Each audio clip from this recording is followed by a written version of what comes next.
अस्सलामुअलैकुम। आप सब कैसे? उम्मीद करते हैं आप सब खैरियत से होंगे। आज इस वीडियो में बात करेंगे उम्रा करने में कितना खर्चा आएगा। अगर आप उम्रा करने जा रहे हैं तो आपको मक्का में होटल कितनी दूरी पर मिलेगा, मदीना मुनव्वरा में होटल कितनी दूरी पर मिलेगा, और आपको किन किन चीज़ों की ज़रूरत पड़ेगी, क्या क्या सामान आपको लेकर जाना है, और इसके अलावा वहाँ पर आपको कौन सा सिम कार्ड ख़रीदना है, और सऊदी रियाल आपको कहाँ से मिलेंगे, एटीएम कार्ड आपका वहाँ पर काम करेगा या नहीं करेगा, और शॉपिंग आपको कहाँ से करनी है, खाने में क्या क्या आपको मिलेगा, ये सभी जानकारी आपको बताने वाले हैं। और 20 दिन का ख़र्चा कितने का आएगा, अगर आप 15 दिन के लिए जा रहे हैं उम्रा करने के लिए तो कितना खर्चा आएगा, और 1 महीने का पैकेज लेंगे तो कितना खर्चा आएगा, ये सभी जानकारी आपको देने वाले हैं। अल्लाह पाक से दुआ करते हैं अल्लाह पाक तमाम लोगों को हज बैतुल्लाह की सआदत नसीब फरमाए, हज कराए, उम्रा कराए, आमीन सुम्मा आमीन। जो बीमार हैं उन्हें शिफाए कामिल अता फ़रमाए, जो बेऔलाद उन्हें साहिब औलाद बनाए, जो बेरोज़गार हैं उनको नेक अच्छा रोज़गार अता फ़रमाए। तो आप लोग कमेंट बॉक्स में आमीन सुम्मा आमीन ज़रूर लिखें। तो बात करेंगे, उम्रा जा रहे हैं तो सबसे पहले आपको अच्छा एजेंट तलाश करना है, क्योंकि आजकल बहुत ज़्यादा फ्रॉड होता है। आपसे यहाँ पर बताएंगे कि वहाँ पर आपको होटल मिलेगा 1 किलोमीटर पर या 500 मीटर पर। जब आप वहाँ पर पहुँचेंगे तो आपको होटल दिया जाता है 4 किलोमीटर 5 किलोमीटर पर, और खाने में यहाँ पर कुछ बताएंगे, वहाँ पर कुछ मिलता है। इसके अलावा आपको जो सुविधाएं हैं यहाँ पर बढ़ा चढ़ाकर बताई जाती हैं, लेकिन वहाँ जाकर कुछ और निकलता है। तो ऐसे बहुत फ्रॉड लोग हैं, तो उनसे बचें, अच्छा एजेंट तलाश करें। बहुत सारे एजेंट हैं जो बताएंगे वही आपको वहाँ पर मिलेगा, लेकिन जो आपको सस्ता उम्रा कराने का लालच देते हैं, जैसे 40,000 में, 50,000 में, 55,000 में, तो ऐसे लोग आपको फिर क्या सुविधाएं दे सकते हैं।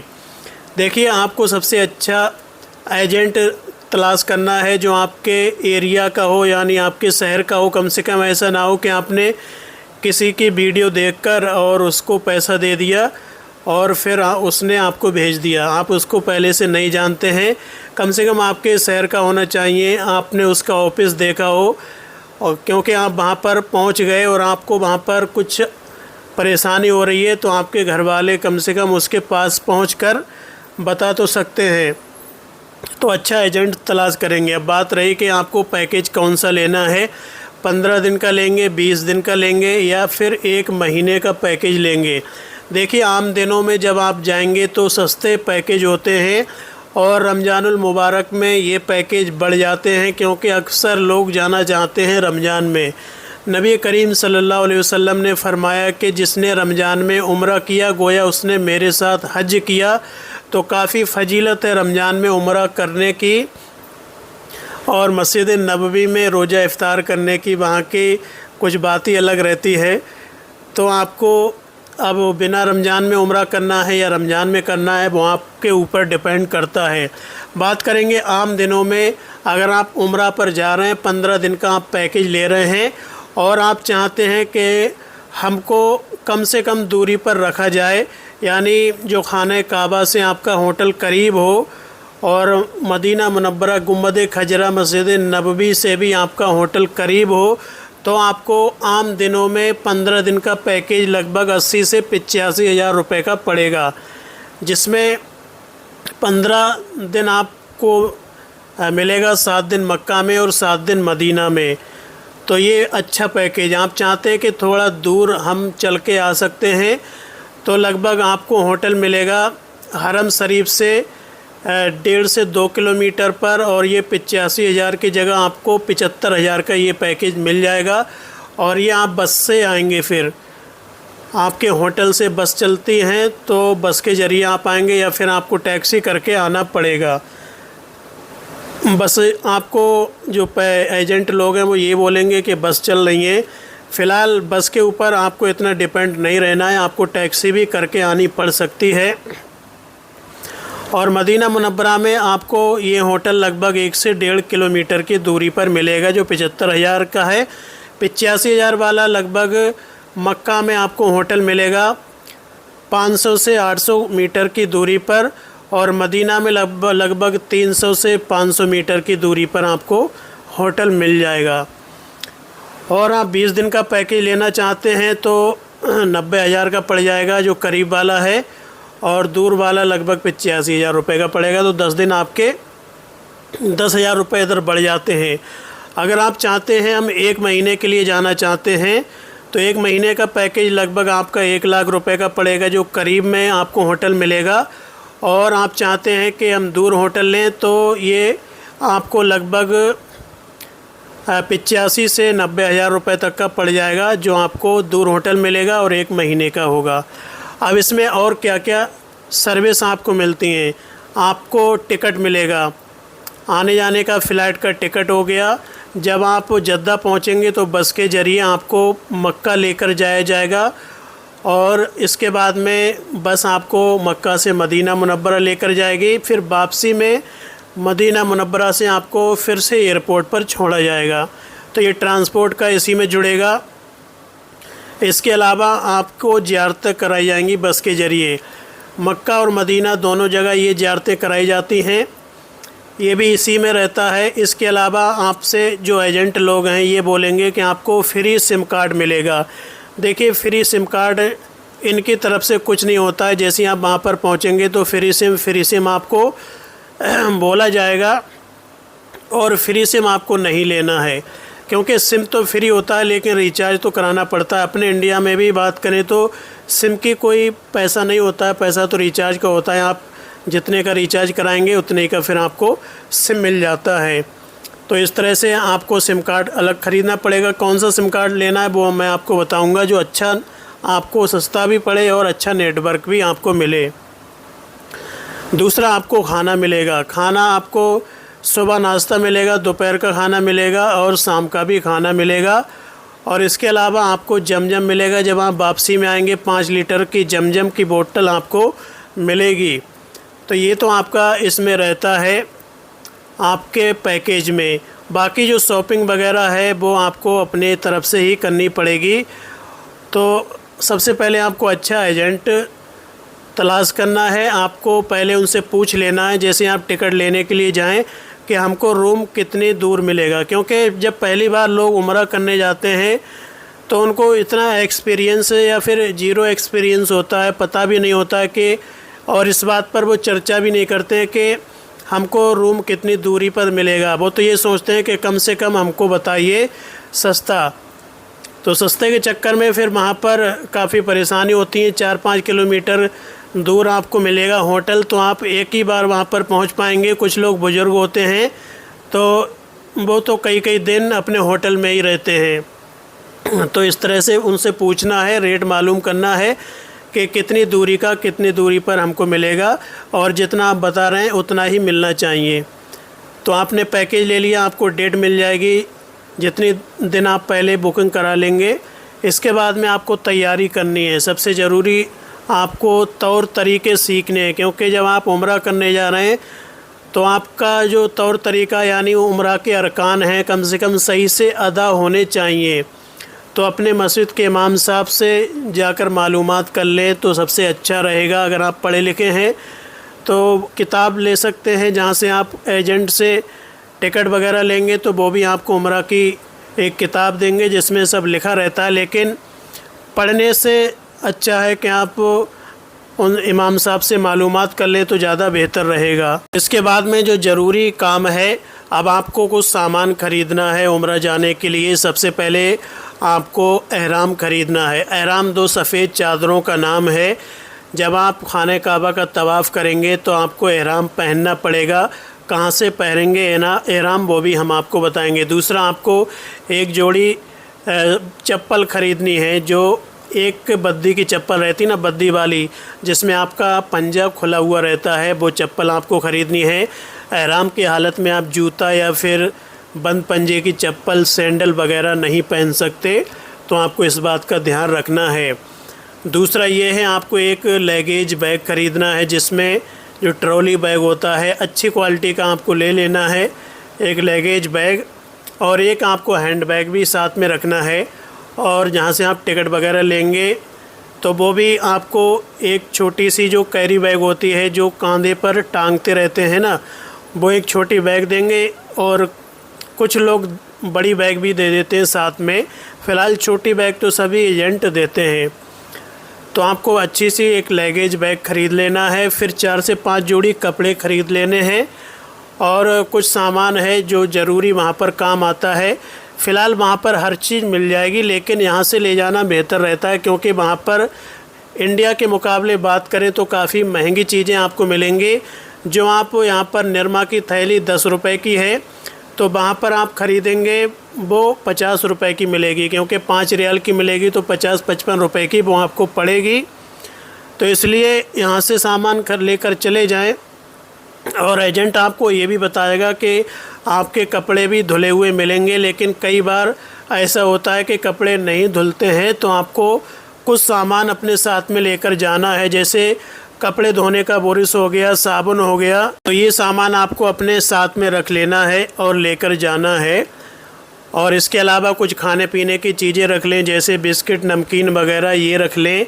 मोबाइल का चार्जर है, डाटा केबल है, पावर बैंक है तो वो रख लें। और इसके अलावा आपको नाखून काटने का जो कटर है वो रख लें और एक तस्वीर ले लें, एक जानमाज़ ले लें, टोपी वगैरह ये चीज़ें अपने साथ में रख लें। तो ये ज़रूरी काम आएंगे। एक जानमाज़ होना ज़रूरी है क्योंकि वहाँ पर कई बार ऐसा होता है आप लेट हो गए तो आपको जगह नहीं मिलेगी, रोड पर भी आपको नमाज़ पढ़ना पड़ सकती है। तो जानमाज़ होगी तो कहीं पर भी बिछाकर आप नमाज अदा कर सकते हैं। तो ये सभी तैयारी कर लें, सामान पैकिंग कर लें, अच्छे से जाने से पहले पैकिंग कर लें।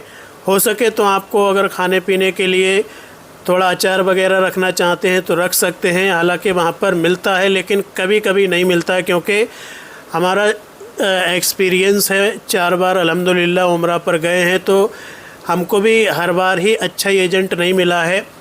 तो जो एक्सपीरियंस है वो हर तरह से हमने किया है। तो अचार आपके साथ में होगा तो बेहतर रहेगा, क्योंकि वहाँ के जो खाने हैं वो अपने इंडिया की तरह चटपटे नहीं हैं। वहाँ पर आपको थोड़े मीठे खाने मिलेंगे, आपको उसमें नमक मिर्च की मात्रा ना के बराबर मिलेगी, यानी आपको ये लगेगा कि इसमें मिर्च तो बिल्कुल ही नहीं है। तो हो सकता है रेडीमेड चटनी वगैरह भी आप रख के ले जा सकते हैं। तो सभी सामान पैकिंग कर लें। इसके बाद में अब आपके जाने की तैयारी करें।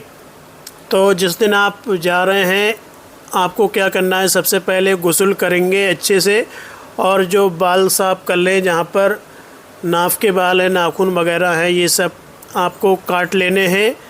इसके बाद में अब आपके यहाँ से एयरपोर्ट कितनी दूरी पर है आपको पहले बता दिया जाएगा कि आप पहले मक्का जाएंगे या मदीना। तो आप पहले मक्का जा रहे हैं तो आपको एहराम यहाँ से पहन के जाना पड़ेगा, क्योंकि मदीना आप जाएंगे तो नॉर्मल कपड़ों में जाएंगे और पहले आप मक्का जा रहे हैं। अमूमन पहले होता है कि मक्का जाते हैं, मक्का आपने उम्रा किया, फिर इसके बाद में मदीना मुनव्वरा जाते हैं। तो आपके घर से एयरपोर्ट करीब है तो घर से एहराम बांध के जाएं, और एयरपोर्ट दूर है तो आपको क्या करना है कि घर से नॉर्मल कपड़ों में जाना है। एयरपोर्ट पर पहुंचेंगे, आपका डॉक्यूमेंट वगैरह चेक होंगे, इसके बाद में आपके बोर्डिंग पास आपको मिल जाएगा और सामान आपका चला जाएगा। इसके बाद में वहाँ पर एयरपोर्ट में आपको एक प्रेयर रूम मिल जाएगा और मस्जिद भी होती है एयरपोर्ट के आसपास। अगर मस्जिद नहीं है तो वहाँ पर एक रूम बना रखा है, प्रेयर रूम, नहाने की व्यवस्था भी होती है, वुजू की भी होती है। तो आपको गुस्ल तो घर से करके गए हैं तो अच्छे से वजू कर लेना है। इसके बाद में एहराम पहन लेना है जो आप एहराम लेकर गए थे। और एक बात यहाँ पर याद रखनी है, कुछ लोग क्या करते हैं कि अपना एहराम जो है लगेज बैग में रख लेते हैं और लगेज बैग वो जमा हो जाता है। फिर जब एयरपोर्ट के अंदर वो पहुंचते हैं तो एहराम ढूंढते हैं तो एहराम उनका चला जाता है। ऐसा हमने देखा है अपनी आँखों से। तो लोग वहाँ पर बहुत परेशान होते हैं, एहराम मिलता नहीं है, क्योंकि हर कोई ऐसा होता है कि एक ही एहराम लेकर जाता है। अगर कोई 2 एहराम लेकर भी जाता है तो वो एक एहराम अपने लगेज में रखता है और एक अपने हैंड बैग में रखता है, तो इसलिए वहाँ पर दिक्कत हो जाती है। तो आपको एहराम जो है अपने हैंड बैग में घर से रख कर ले जाना है। फिर वहाँ पर अब आपको एहराम पहन लेना है। एहराम पहनने के बाद में अब 2 रकात नमाज आपको एहराम की पढ़नी है। एहराम नमाज पढ़ने जैसे आपको सर पर टोपी लगा के नमाज पढ़ सकते हैं, क्योंकि अभी आपने नियत नहीं की है, तो एहराम से पहले की 2 रकात नवाफिल नमाज अदा कर लें। इसके बाद में अब समय हो जाएगा, टाइम हो जाएगा आपको फ़्लाइट में बैठने का, तो फ़्लाइट में बैठ जाएं। इसके बाद में लगभग 1 घंटा हो जाए, आपको नाश्ता वगैरह अगर मिलता है इंक्लूड है तो मिलेगा, वरना नहीं मिलेगा, क्योंकि जितने भी देखे जाते हैं ये सस्ती फ़्लाइट करवाते हैं उम्रा पैकेज में, तो उसमें खाना तो नहीं मिलता है। तो अगर 1 घंटा हो गया, अब आपको उम्रा की नियत कर लेनी है। उम्रा की नियत करना इसलिए पहले ज़रूरी है क्योंकि आपने उम्रा की नियत नहीं की और वहाँ पर आप फ़्लाइट में बैठ गए और सो गए, तो पता चला कि जद्दा जाकर आपकी आँख खुली, तो फिर इसके बाद में आप पर दम हो जाएगा, क्योंकि उससे मीकात से पहले आपको नियत करनी होती है। तो नियत कैसे करेंगे उम्रा की?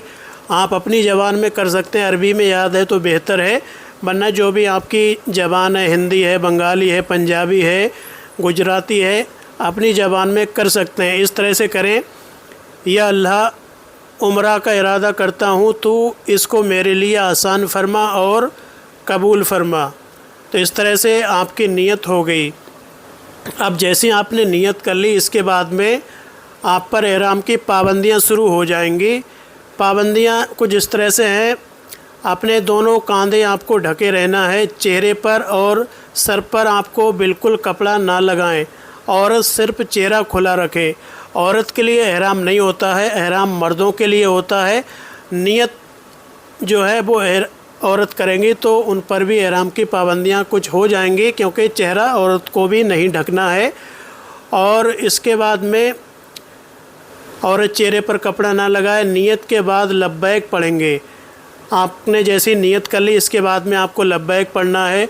लब्बैक अल्लाहुम्मा लब्बैक लब्बैक ला शरीका लक लब्बैक इन्नल हम्दा वन नेमता लक वल मुल्क ला शरीका लक। कम से कम आपको 3 बार पढ़नी है और एहराम की हालत में ज़्यादा से ज़्यादा आप लब्बैक का विर्द करते रहें। जब आप फ़्लाइट में बैठ जाएंगे और लब्बैक पढ़ते रहें, तो इसके बाद में आपको लब्बैक आपने पढ़ लिया, एहराम की पाबंदियाँ शुरू हो गई।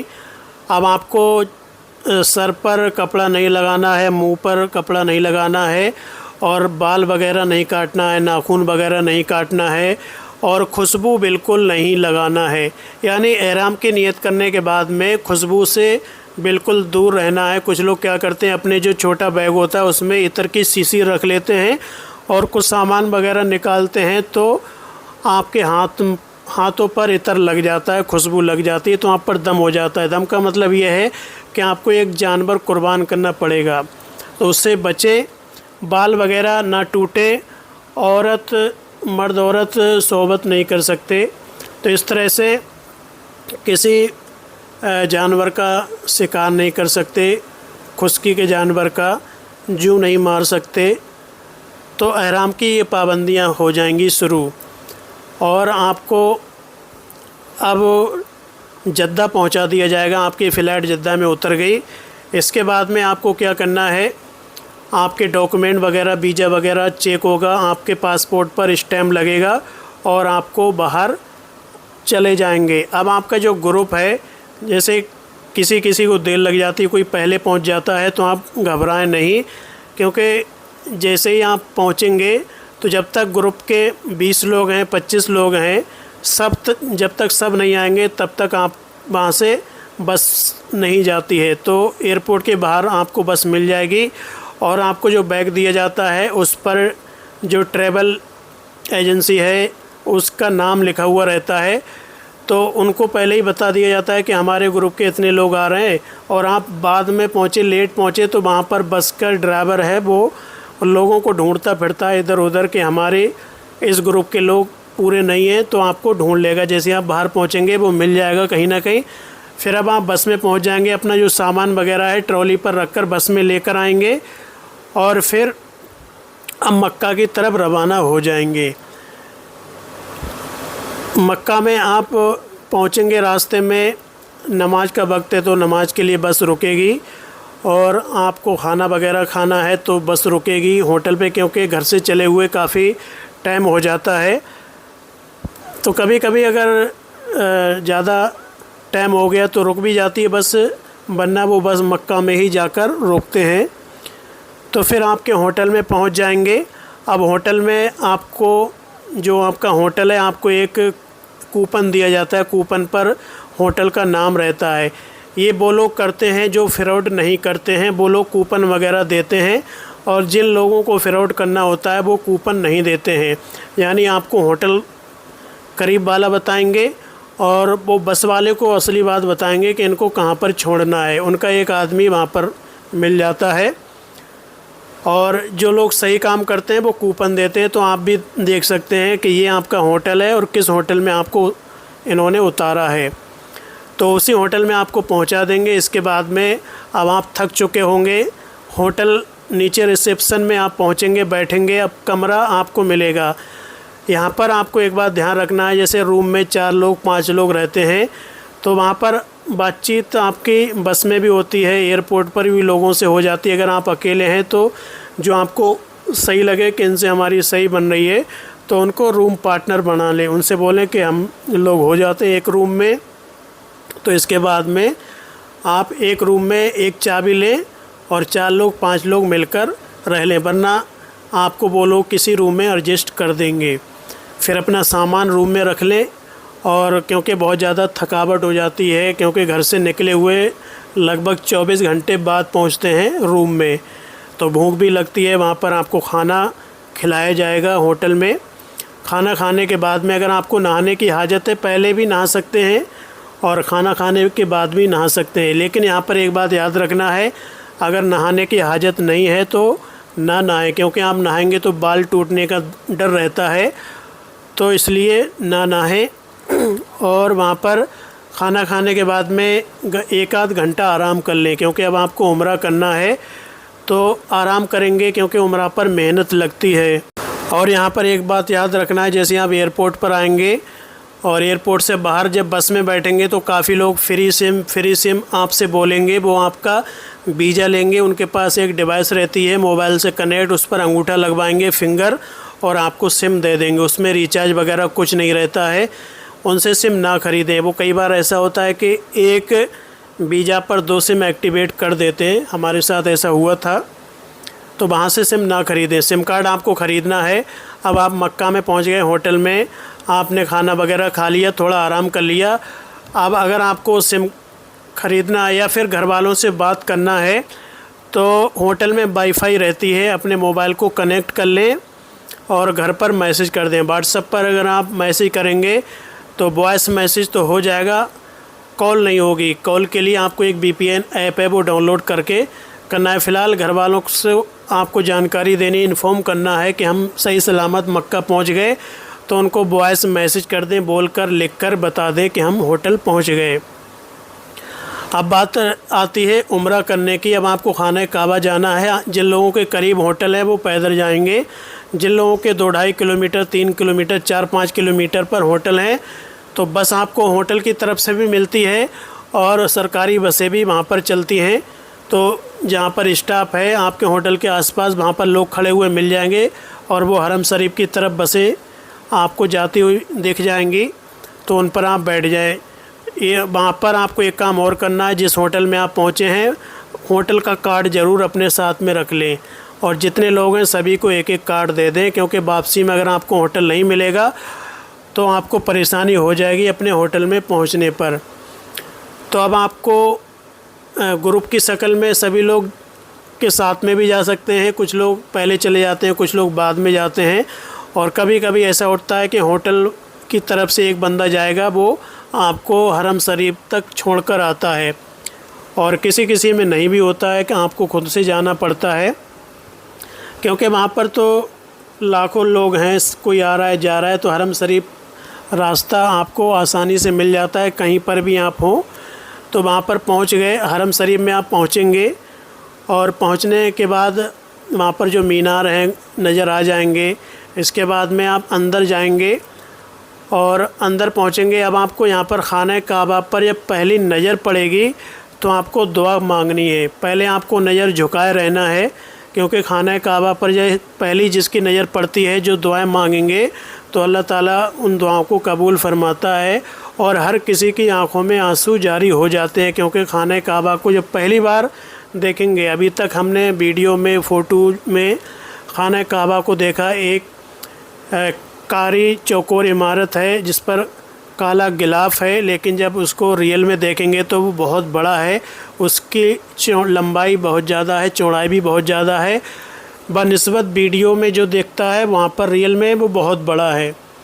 तो खाना काबा पर जैसे ही आपकी नज़र पड़े तो अब आपको दुआ करनी है। दुआ क्या करेंगे? या अल्लाह, मैं तुझसे जो भी नेक दुआएं करूं इनको अपनी बारगाह में कबूल फरमा। तो इसमें आपकी सभी दुआएं आ जाएंगी जो आप मांगने वाले हैं। तो ये बेहतर है, उलमाओं ने फरमाया है कि इस तरह की दुआ मांगना बेहतर है, या फिर आप जो भी मांगना चाहें वो मांग सकते हैं। अब यहाँ पर जो बुज़ुर्ग लोग हैं जो चल नहीं सकते या जो दिव्यांग हैं, तो उनको व्हील चेयर से भी उम्रा कर सकते हैं। अगर आपके पास व्हील चेयर नहीं है तो अपने होटल से ला सकते हैं जिसमें आप ठहरे हुए हैं, या फिर आप ऐसे हैं कि आप चल तो सकते हैं लेकिन इतना नहीं चल सकते, तवाफ़ करने में आपको दिक्कत है, तो वहाँ पर लोग तवाफ़ कराने वाले मिल जाएंगे जो पैसा आपसे लेंगे और आपको तवाफ़ करवा देंगे, सफ़ा मरवा की सही भी करवा देंगे, यानी पूरा तवाफ़ करवा देंगे। या आपके साथ में कोई है तो होटल से व्हील चेयर लाकर अपने बुज़ुर्गों को आप व्हील चेयर से भी तवाफ़ करा सकते हैं। व्हील चेयर जो है वो ऊपर से ही आप तवाफ़ कर सकते हैं, सेकंड मंजिल से, यानी ग्राउंड फ्लोर पर व्हील चेयर नहीं जाती है। तो आप पहुँचे, अब आपकी नज़र पड़ गई, आपने दुआएं कर ली। अब आपको नीचे आना है मुताफ़ में, जहाँ खाना काबा है वहाँ पर आएंगे। लब्बैक की सदाएं आपको अभी तक करनी है। जब आप मुताफ़ में आ जाएं, अब लब्बैक पढ़ना बंद कर दें।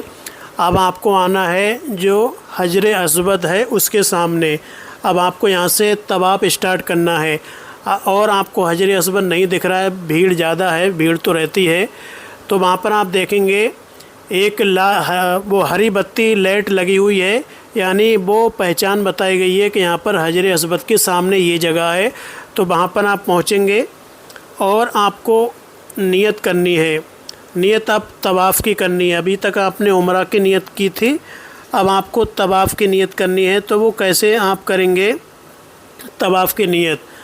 आपको अब सीधा कांधा खोल देना है। आपने देखा होगा कि वहाँ पर तवाफ़ करते हैं तो कांधा खुला हुआ है, सीधा कांधा आपको खोल देना है।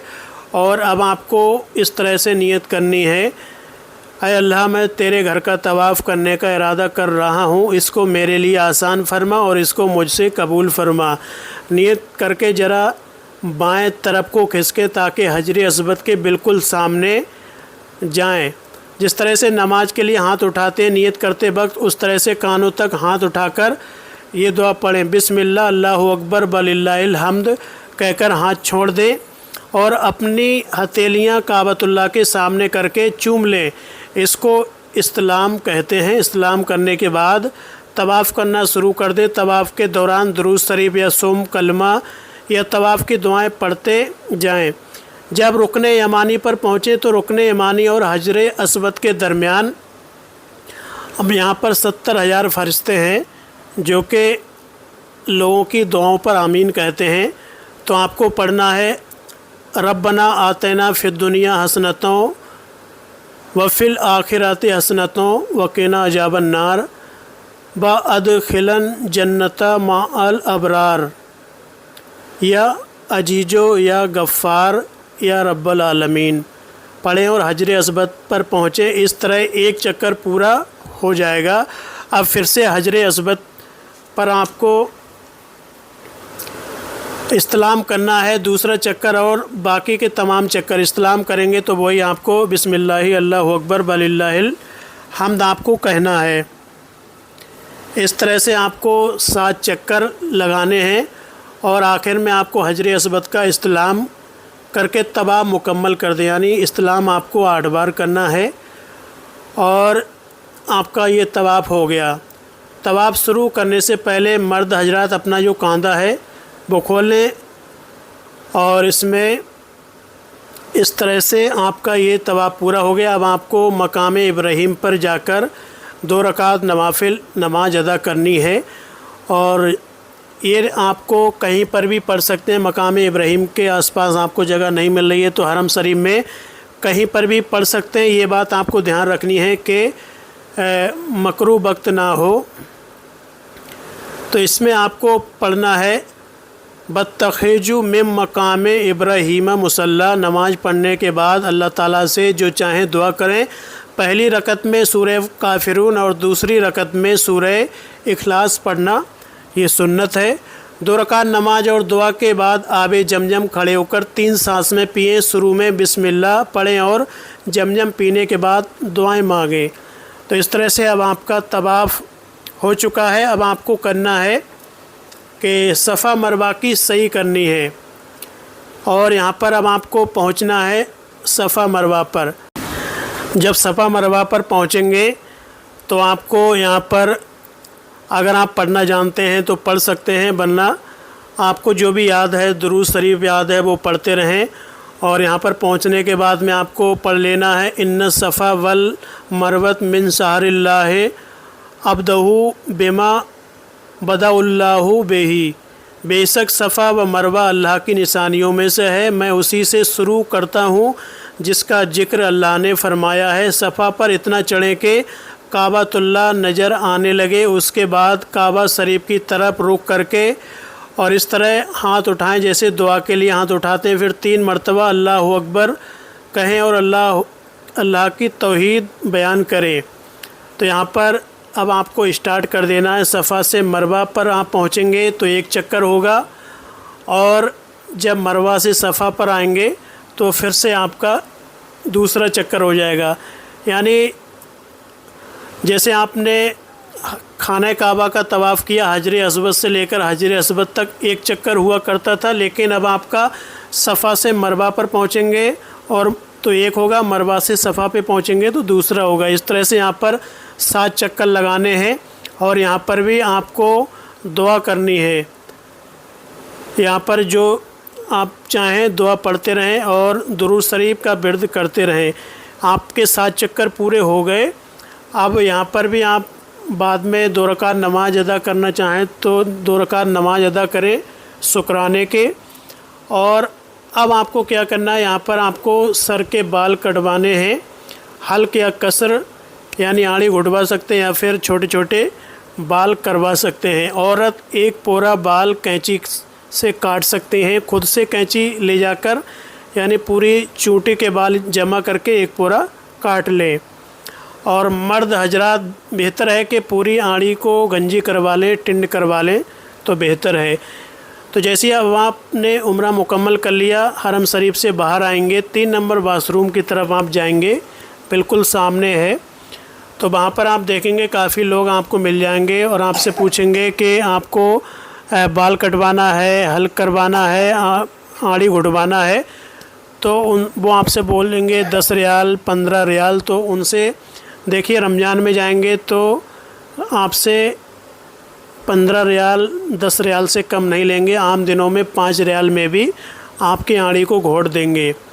और जो आप रोड साइड में आड़ी उठवाएंगे तो वो आपसे 10 रियाल से कम नहीं लेंगे। ये लोग क्या करते हैं कि जो बिल्डिंग है उसके नीचे बेसमेंट में इनकी दुकानें हैं, वहाँ पर कोई वैसे तो जा नहीं सकता, तो इनके लोग लगे हुए हैं, लोगों को बुला कर लेकर जाते हैं। उनकी कुछ ना कुछ कमीशन रहती है बुलाने वालों की, तो उनसे तय कर ले 5 रियाल। वो 10 बोलेंगे तो 1 से नहीं 2 से नहीं, फ़िलहाल 5 रियाल में आपकी बात बन जाएगी। पहली बार आपने घुटवा ली वहाँ पर। इसके बाद में दूसरा उम्रा करेंगे तो अपने साथ में एक जो होता है सेब बनाने वाला रेजर वो लेकर चले जाएं, खुद से घोट लें, बहुत ही आसान है। आपके साथ रूम में तो 2-4 लोग रहते हैं, उनसे घुटवा लें। तो आपका उम्रा मुकम्मल हो गया। अपने रूम पर पहुँचे, रूम पर पहुँचने के बाद में नहाएं और आराम करें। इसके बाद में अब आप नमाज़ें अदा करने के लिए हरम शरीफ में आएँ। जितना ज़्यादा आपको हो सके तो हरम शरीफ में वक्त बिताएं, क्योंकि रूम में ज़्यादा ना ठहरें। जब आप वहाँ पर होंगे तो आपको थकावट तो महसूस होती है, लगेगा कि रूम में आराम कर लें, सो जाएं, लेकिन थोड़ा आराम भी ज़रूरी है। ज़्यादा से ज़्यादा वक्त है वो हरम शरीफ में ही गुजारें, क्योंकि जब हम वापस आएंगे तब आपको एहसास होगा कि हमने जो अपना कीमती समय था वो बर्बाद किया। इस तरह से अब आपको आबे जमजम वहाँ पर मिलेगा, वहाँ पर तो उसको पीने के लिए अपने रूम में भी ला सकते हैं। 5 लीटर की एक बोतल वहाँ पर या कैन बिकती हैं, वो ले लें और भर के ला सकते हैं। अपने होटल में खाना खाएं तो पिएं, जितना हो सके आबे जमजम ही पिएं। इसके बाद में बस के ज़रिए आपको ज़ियारत कराई जाएंगी। और यहाँ पर अगर अभी तक आपने सिम नहीं ख़रीदा है तो हरम के आसपास आप देखेंगे तो इंस्टॉल लगे होंगे रोड पर। वहाँ पर 3 सिमें ज़्यादा बिकती हैं, एक है मोबाइली, जैन, HTC। तो जो हमें बढ़िया सिम लगी जिसका नेटवर्क अच्छा रहता है वो है मोबाइली। वो थोड़ा महंगा उसका पैकेज ज़रूर मिलता है, लेकिन हर जगह काम करेगा, मदीना में भी, मक्का में भी। और कई बार ऐसा होता है कि बाकी मोबाइली के अलावा जैन है, HTC है, तो इनके नेटवर्क और रूम में नहीं आते हैं, होटल में अंदर बाहर तो आते हैं लेकिन अंदर, और नेटवर्क भी इसका इतना बढ़िया नहीं चलता है, नेट अच्छा। तो इसलिए मोबाइल ही बेहतर ऑप्शन है, तो मोबाइल का सिम ले सकते हैं। कौन सा सिम ले, तो वहाँ पर देखिए कई तरीके के मिल जाएंगे। 35 रियाल में, 40 रियाल में, उसमें आपको 1 महीने की वैलिडिटी मिलेगी और 15 GB, किसी में 20 GB, किसी में 50 GB। तो GB के हिसाब से नेट वहाँ पर मिलता है। ऐसा इंडिया की तरह नहीं है कि पर डे आपको 1 GB 2 GB मिले, ऐसा नहीं। वहाँ पर एक साथ जितना मिलना होती है उतने का आपको सिम लेना है। तो मोबाइल का सिम ले लें, अपना जो वीज़ा है उससे आपको सिम मिल जाएगा। और इसके बाद में अब आपको बस से ज़ियारतें कराई जाएंगी। तो होटल में आपको एक दिन पहले बता दिया जाएगा, कल सुबह आपको ज़ियारत पर जाना, तैयार रहें फजर की नमाज़ के बाद। तो नाश्ता करने के बाद आप ज़ियारत पर निकल जाएंगे। ज़ियारत पर लगभग 12 बजे तक वो आपको होटल लाकर छोड़ देंगे। ज़ियारत में आपको इतनी डिटेल से तो नहीं करवाई जाती है, कई जगह पर आपको बस में ही बैठकर बता दिया जाता है, कई जगह पर आपको कुछ देर के लिए रुकाया जाता है, उतारा जाता है, तो वो ज़ियारतें होती हैं। अच्छा, खाने में क्या क्या मिलता है, जैसे खाने में आपको रोटी चावल मिलेगा। वहाँ की जो रोटी है वो अपने इंडिया की तरह नहीं है। वहाँ की रोटी एक इस तरह से होती है जैसे कि वो चूल्हे पर सिकी हुई नहीं है, तवा पर सिकी रहती है, यानी वो तवा पर आधी कच्ची रोटी लगती है वो, और इतनी बढ़िया रोटी नहीं लगती है। चावल बढ़िया होता है और जैसे मिलेगा आपको गोश्त मुर्गे का, और अच्छा आपने पैकेज लिया है तो फिर उसमें बहुत तरीके के खाने मिलते हैं, यानी 10-15 डिशें आपको मिलेंगी। आपने सस्ता पैकेज लिया है तो आपको चिकन तो मिलेगा ही मिलेगा, कभी कभी बकरा भी मिल जाता है, ऊँट का, दुम्बे का, और कई बार मछली भी मिलती है। एक सब्ज़ी रहेगी, आलू, गोभी या मटर, टमाटर, इस तरह की सब्ज़ी भी रहती है, अचार भी रहता है। आपको नाश्ते में ब्रेड मिलेगा, अंडा मिलेगा और चाय मिलेगी। और अच्छा पैकेज है तो उसमें आपको दूध भी मिलता है, जूस भी मिलता है, चाय मिलती है। तो हर तरीके का आपका पैकेज के हिसाब से खाना मिलता है। और दोपहर का भी खाना मिलेगा। आप खाना अपने रूम में लाकर भी खा सकते हैं। जैसे मान लीजिए आपके रूम में कोई बुज़ुर्ग हैं तो उनके लिए आप ला सकते हैं, अपना खाना खाएं और उनके साथ में ला सकते हैं, या कोई आपके जो भी आप जिसके लिए लाना चाहते हैं फ़िलहाल तो ला भी सकते हैं, कोई मना नहीं करेगा। तो खाने में बस ये है कि मिर्च मसाले वहाँ पर बहुत कम रहते हैं, मीठा खाना आपको मिलेगा। तो ये खाने हो गए। अच्छा, अब शॉपिंग कहाँ से करेंगे? आपने उम्रा कर लिया, मक्का से ज़्यादा सामान ना ख़रीदें, कुछ सामान ख़रीद लें मक्का से भी निशानी के बतौर। जो ज़्यादा शॉपिंग करनी है जैसे खजूर है, टोपी है, जुब्बा है, तस्बीह है, जानमाज है, इतर है, तो ये मदीना मुनव्वरा से ख़रीदें, क्योंकि मक्का के मुकाबले मदीना मुनव्वरा में आपको सस्ता सामान मिलेगा। वहाँ की मदीना की खजूर तो फेमस है, अजवा खजूर, अंबर खजूर और मगरूम खजूर है, तो ये खजूरें आपको ख़रीदनी है। इतर बढ़िया से बढ़िया आपको लेना है। तो इसके बाद में आपका जो दिन है पूरे हो जाते हैं, तो एक दिन पहले आपको बता दिया जाएगा कल सुबह आपको निकलना है मदीना के लिए। अपनी पैकिंग कर लें, तो जो सामान है वो बांध लें। और यहाँ पर आपने एक उम्रा कर लिया, दूसरा उम्रा करना चाहते हैं, तीसरा, तो अब आपको अपने होटल से एहराम पहनकर जाना है मस्जिद आयशा, वहाँ पर नियत करनी है, हरम शरीफ आना है और फिर से वही सब काम करना है, उम्रा करना है। तो आयशा मस्जिद जाने के लिए टैक्सी आप कर सकते हैं, 4 लोग मिलकर 20 रियाल 25 रियाल इस तरह से आपको टैक्सी मिल जाएगी। फिर आप मदीना मुनव्वरा पहुंचेंगे, बस के ज़रिए अब दुरूद सलाम पढ़ते मदीना मुनव्वरा के लिए रवाना हो जाएंगे। और इंशाअल्लाह ताला मदीना में होटल में पहुंचेंगे, नहाएं धोएं गुस्ल करेंगे और नए कपड़े पहने, इतर लगाएं। और आपके पास में अगर अमामा शरीफ हो तो सर पे बांध लें और फिर आका की बारगाह में हाज़री के लिए जाएं। तो मस्जिद नबी से आपका होटल करीब है तो आप जल्दी पहुंच जाएंगे, दूर है तो बस के ज़रिए जाएंगे। और जैसे ही मदीना मुनव्वरा में आपकी बस एंट्री होगी, कहीं ना कहीं से आपको गुंबद खजरा या मस्जिद नबी के मीनार नज़र आ ही जाएंगे। तो हर किसी के दिल में तड़प रहती है कि मदीना की ज़ियारत करें, रोज़ा रसूल की ज़ियारत करें। जब उम्रा करने के बाद में मक्का से जब मदीने की बारी आती है तो एक अलग तड़प पैदा होती है दिल में। तो आप मदीना पहुंचेंगे तो फिर गुस्ल वगैरह कर लें अच्छी तरीके से, क्योंकि आज आका से मुलाकात करेंगे। अपने दिल में इरादा रखें कि हम आका से मिलने के लिए जा रहे हैं। तो वहाँ पर पहुँचने के बाद में मस्जिद नबवी में पहुँचेंगे, गुंबद खजरा आपको दिख जाएगा। आका पर दुरूद व सलाम भेजें और अपने अजीज़ व अकारिब का, वालिदैन का सलाम पेश करें। फिर मस्जिद नबवी में पहुँचें, सीधा कदम रखें, बिस्मिल्लाहिर्रहमानिर्रहीम पढ़कर और 2 रकात तहियतुल मस्जिद पढ़ लें, 2 रकात नमाज। फिर वहाँ से निकलें और गुंबद खजरा पर रोज़ा रसूल पर हाज़री के लिए जाएं। गेट नंबर 1 बाबुल सलाम से जाते हैं, एंट्री होती है। आप रोज़ा रसूल पर किसी भी वक्त जा सकते हैं हाज़री देने के लिए। वहाँ पर पहुँचेंगे बाअदब एहतराम के, और चप्पल अपने साथ में ना रखें, अपना जो बैग है उसमें रख लें। कुछ लोग अपने हाथों में थाम लेते हैं तो ये गलत है, बेअदबी है। अपनी जो छोटी बैग है उसमें पन्नी में रख कर बैग में रख लें। फिर रोज़ा रसूल पर पहुँचेंगे, सबसे पहले आका सल्लल्लाहु अलैहि वसल्लम उन पर दुरूद सलाम पढ़ेंगे। प्यारे आका सल्लल्लाहु अलैहि वसल्लम का रोज़ा है, उनकी कब्र मुबारक है, आका पर दुरूद पढ़ें, सलाम पढ़ें, क्योंकि वहाँ पर इतना आपको टाइम नहीं मिलता है। बस चलते चलते प्यारे आका को सलाम करेंगे। फिर हजरत सिद्दीक़ अकबर उनको सलाम पेश करेंगे। फिर हज़रत उमर फ़ारूक आज़म हैं, उनको सलाम पेश करेंगे। तो तीनों को सलाम पेश करने के बाद बाहर निकल आएंगे, क्योंकि वहाँ पर आपको बस थोड़ा ही वक्त दिया जाता है। इसके बाद में आप हर नमाज के बाद जा सकते हैं। बाअदब व एहतराम के मदीना मुनव्वरा में बिल्कुल अदब से रहें, क्योंकि यहाँ पर किस्मत वाले ही जाते हैं और जिनको आका बुलाते हैं वही मदीना मुनव्वरा पहुँचते हैं। फिर आपको जाना है रियाजुल जन्ना। रियाजुल जन्ना क्या है?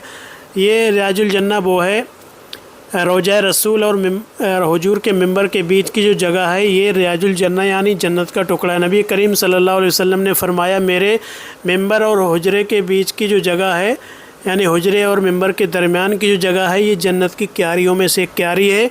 तो वहाँ पर दुआएं कबूल होती हैं। वहाँ पर नमाज़ पढ़ने के लिए आपको अपार्टमेंट लेनी पड़ेगी नुस्क ऐप के ज़रिए, या जो ट्रैवल एजेंट आपको भेज रहा है तो वो अपार्टमेंट एक ग्रुप की शक्ल में आपको मिलेगी। आप पूरे ग्रुप के साथ में जाएंगे और एक बार आप अपने पर्सनल अपार्टमेंट अपने मोबाइल ऐप से ले सकते हैं। अपना वीज़ा नंबर डालकर पासपोर्ट उसमें पड़ता है।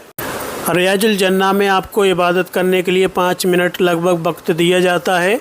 और वहाँ पर जब आप रियाजुल जन्ना में इंटर करेंगे तो आपको एक आबे जमजम की बोतल भी मिलेगी। तो इसके बाद में आप बाहर आ जाएंगे और हर नमाज के बाद रोज़ा रसूल पर हाज़री दें। अपने अजीज़ व अकारिब के लिए, अपने मुल्क के लिए, सभी के लिए दुआएं करें। और होटल से आपका दूरी जितना है, दूर है तो आप बस के ज़रिए आएंगे, करीब है तो आप पैदल हर नमाज में आ सकते हैं। ज़्यादा से ज़्यादा वक्त मस्जिद नबवी में गुजारें, कुरान पढ़ें, दरूद व सलाम पढ़ें और रूम में ज़्यादा वक्त बर्बाद ना करें। और आबे जमजम आपको मस्जिद नबवी में भी मिलेगा। वहाँ पर जो वाटर कूलर रखे रहते हैं उन पर जो पानी है, ठंडा भी है, गर्म, नॉर्मल, हर तरीके का पानी वहाँ पर आपको मिल जाएगा। और अब शॉपिंग करनी है तो शॉपिंग मदीना मुनव्वरा में करेंगे। शॉपिंग कहाँ से करनी है?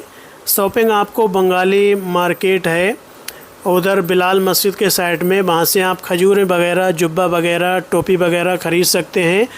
और जानमाज जो मुसल्ला हैं ज़्यादा ना ख़रीदें, क्योंकि उसमें वज़न रहता है, लगभग 800 ग्राम एक जानमाज में रहता है। तो खजूरें आपको ख़रीदनी है। जो भी शॉपिंग करेंगे वहाँ पर भी मोल भाव किया जाता है अपने इंडिया की तरह। ऐसा नहीं है कि आपको उसने खजूरें 40 रुपये रियाल बताई तो आपने उतनी में ही ले ली, आपको 25 रियाल लगाना है 40 वाली के। इस तरह से हर चीज़ का मोल भाव होता है। जब पहली बार हम गए थे तो हमने मोल भाव नहीं किया, बिल्कुल नहीं किया। दूसरी बार गए थे तब मोल भाव किया तो बहुत ज़्यादा फ़र्क आया था। यहाँ तक कि सोना ख़रीदेंगे उसमें भी मोल भाव होता है। अपने इंडिया में जो चल रहा है सोने का भाव तो लगभग वही आपको रेट में मिलता है, लेकिन वहाँ का हिसाब मोल भाव काफ़ी किया जाता है। तो इस तरह से, और वहाँ पर भी आपको बस के ज़रिए ज़ियारतें कराई जाएंगी। मदीना मुनव्वरा में एक जगह है मस्जिद कुबा। ये तारीख़ इस्लाम की पहली मस्जिद है। ये नबी करीम सल्लल्लाहु अलैहि वसल्लम मक्का से मदीना के लिए जब हिजरत करके आए तो आप सल्लल्लाहु अलैहि वसल्लम ने इस मस्जिद की बुनियाद रखी थी सहाबा इकराम के साथ में। तो यहाँ पर आप 2 रकात नमाज नफिल पढ़ेंगे तो आपको एक मकबूल उम्रे का सवाब मिलेगा। तो जब बस के ज़रिए आपको ज़ियारत कराई जाएगी तो वहाँ पर भी लेकर जाया जाएगा। आप अपने होटल से बावजू होकर जाएं, वहाँ नमाज़ पढ़ें। और 1-2 बार अपना खुद से भी जा सकते हैं, टैक्सी कर लें, अपने 4 लोग मिलकर 20-25 रियाल में टैक्सी हो जाएगी। और इस तरह से आप 2-3 बार वहाँ पर ज़रूर जाएं। और वहाँ की जो और ज़ियारतें हैं बस के ज़रिए आपको करवाई जाएंगी। और जो शॉपिंग है मस्जिद नबवी के आसपास ना करें, दूर थोड़ा हटके करें, क्योंकि वहाँ पर आसपास काफ़ी महंगी चीज़ें आपको मिलेंगी। दूर चले जाएंगे 1 किलोमीटर, 2 किलोमीटर, 3 किलोमीटर, सबसे अच्छा उधर सस्ता सामान मिलता है मस्जिद बिलाल साइड में। और इतर अच्छा सा ख़रीद कर लाएँ, क्योंकि हम मदीना जा रहे हैं तो अच्छा इतर अपने लिए ज़रूर लेकर आएँ, कम से कम अपने लिए तो ज़रूरी लाएँ। बाकी वहाँ पर रोड साइड पे जो सस्ता इतर मिलता है 10 रियाल की 5 सीसी, ऐसी बिल्कुल ना ले। तो अल्लाह पाक से दुआ करते हैं अल्लाह पाक हम सबको हज कराए, उम्रा कराए। आमीन सुम्मा आमीन। और हमारे कहने में, बोलने में, पढ़ने में जो भी गलती हुई है तो रब ताला से दुआ करते हैं कि हमारी गलती को माफ़ फरमाए। आमीन सुम्मा आमीन।